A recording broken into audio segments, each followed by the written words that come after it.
గత వైసీపీ ప్రభుత్వం వెలిగొండ ప్రాజెక్టు విషయంలో ప్రకాశం, నెల్లూరు, కడప జిల్లాల ప్రజలను ఘోరంగా మోసం చేసిందని, పనులు పూర్తి కాకుండానే ఎన్నికల ముందు హడావిడిగా ప్రారంభించి క్రెడిట్ చోరీకి పాల్పడిందని జలవనరుల శాఖ మంత్రి నిమ్మల రామానాయుడు తీవ్ర స్థాయిలో ధ్వజమెత్తారు. బుధవారం ఆయన మీడియా సమావేశంలో మాట్లాడుతూ వైసీపీ ప్రభుత్వ 5 ఏళ్ల నిర్లక్ష్యాన్ని, ప్రస్తుత కూటమి ప్రభుత్వ హయాంలో జరుగుతున్న పనుల పురోగతిని గణాంకాలు, ఫోటోలతో సహా వివరించారు.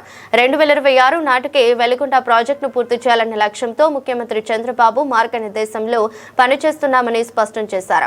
గత మార్చి 6న ఎన్నికలకు ముందు నాటి ముఖ్యమంత్రి జగన్మోహన్ రెడ్డి వెలిగొండ ప్రాజెక్టును జాతికి అంకితం చేశారని, కానీ ఆ రోజుకు ప్రాజెక్టులో కీలకమైన పనులని అసంపూర్తిగానే ఉన్నాయని నిమ్మల ఆరోపించారు.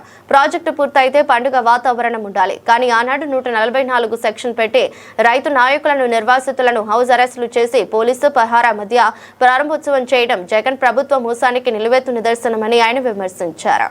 అంటే ఇక్కడ మీకు అందరికి కూడా అర్థమవుతున్నటువంటి పరిస్థితి ఏంటి? ఇప్పుడు ఆయనేమో జాతికి అంకితం అన్నాడు. జాతికి అంకితం అంటే అర్థం ఏంటి? ప్రాజెక్టు పూర్తి అయిపోయింది, ప్రారంభోత్సవం. అదే జనరల్ గా అందరికీ తెలుస్తున్నటువంటిది. అంటే పూర్తి కానిటువంటి దాన్ని కూడా జాతికి అంకితం, ప్రారంభోత్సవం చేయడానికి కొత్త భాష్యం జగన్మోహన్ రెడ్డి గారు చెప్తే మనం ఏం చేయలేం, కానీ వాస్తవంగా ప్రారంభోత్సవం కింద మనం లెక్కేస్తాం. కానీ ఇప్పుడు మీరు చూస్తున్నారు, పునాదులు వేస్తా ఉన్నాం ఇంకా ఆ ప్రాజెక్టుకి సంబంధించి కొన్ని పనుల్లో. అంటే ఓ పక్కన ఆ పనులకు సంబంధించి ఇప్పుడు పునాదులు వేస్తా ఉంటే ఆయన ఆ ప్రాజెక్టు పూర్తి అయిపోయిందని ఎట్లా చెప్పగలుగుతారు? ఆ ప్రాజెక్టు ప్రారంభోత్సవం చేస్తానని ఎట్లా చెప్పగలుగుతారు? పక్కన పునాదులు వేస్తూ ఉంటే ఇదే ప్రాజెక్టు కదా. అంటే ఇక్కడే మీరు చాలా క్లారిటీగా, ఇంత క్లియర్ గా, ఇంత క్లారిటీగా అచ్చుగుద్దినట్లు మనకి ఇక్కడ వాస్తవాలు కనపడుతుంటే వాళ్ళు అచ్చుగుద్దినట్లు అబద్ధాలు చెప్తూ ఉన్నటువంటి పరిస్థితి, దుస్థితి చాలా క్లియర్ కనపడుతుంది. ఇప్పుడు 456 కోట్ల రూపాయలతోటి ఈ పనులు ప్రారంభిస్తూ ఉన్నాం. ఈ వారంలోనే మరి చంద్రబాబు నాయుడు గారు కూడా వెలిగొండను సందర్శించి ఏదైతే ఈ పనులకు కూడా మరి ఫ్లేక్ కూడా ఆయన కూడా ఇనాగ్రేట్ చేస్తారనే విషయాన్ని కూడా సందర్భంగా తెలియజేసుకుంటూ,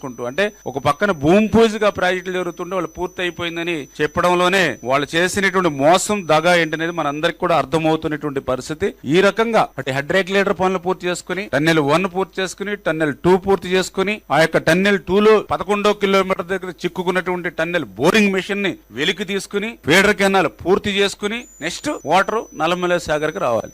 నల్లమల సాగర్ లో చూస్తే ఇక్కడ కూడా రెగ్యులేటర్స్ మనం కన్స్ట్రక్షన్ చేయాలి. ఎందుకంటే గ్యాప్స్ ఉంటాయి, కింద కెనాల్స్ కి వాటర్ వెళ్ళాలి, మనం ఆపరేట్ చేసుకోవాలి. ఎక్కడ కూడా ఆ పనులు ఎక్కడ కూడా జరగల ఆ సివిల్ వర్క్స్. మళ్ళీ ఈ రోజు మనం అధికారంలోకి వచ్చిన తర్వాతే మళ్ళీ ఆ పనులన్నీ కూడా పూర్తి చేస్తూ ఉన్నాం. ఇది తీగలేరు గాని, ఈస్టర్న్ మెయిన్ కెనాల్ పనులు గాని పూర్తి అవ్వనటువంటి పరిస్థితి. అంటే అక్కడ నీరు నిల్వ చేసేటువంటి పరిస్థితి లేదు. ఒకవేళ నీరు ఏదైనా నిలబడినా మళ్ళీ బయటికి ఇవ్వడానికి కూడా, రైతాంగానికి ఇవ్వడానికి కూడా అవకాశం లేనిటువంటి పరిస్థితి. ఆ పనులన్నీ కూడా ఇప్పుడు మేము తయారు చేస్తాను. గేట్లు తయారు జరుగుతుంది. వాళ్ళకు కూడా ఈ జూన్ లోపల పూర్తి చేయమని చెప్పేసి ఆ యొక్క వర్క్స్ ఏవైతే ఉన్నాయో అవన్నీ కూడా కంప్లీట్ చేస్తా ఉన్నాం. వర్క్లు ఆల్రెడీ